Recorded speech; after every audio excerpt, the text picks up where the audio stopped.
Hi, I will demonstrate to you how I create this type of text wrap in Illustrator.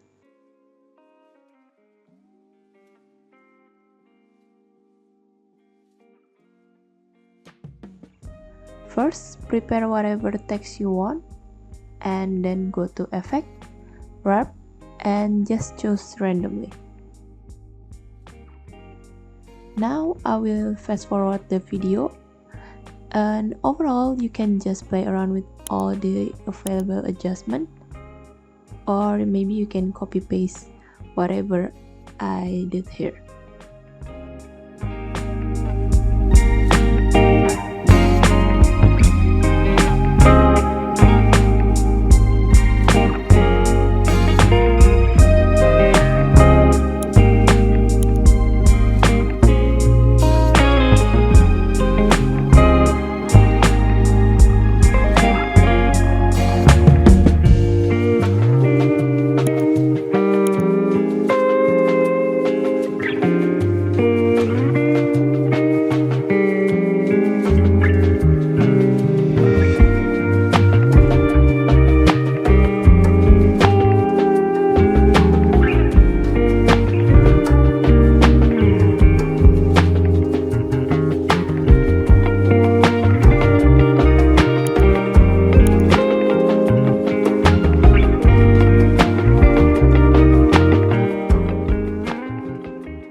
Thanks for watching. Feel free to drop any question in the comments below.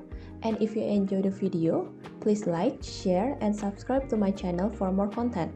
See you!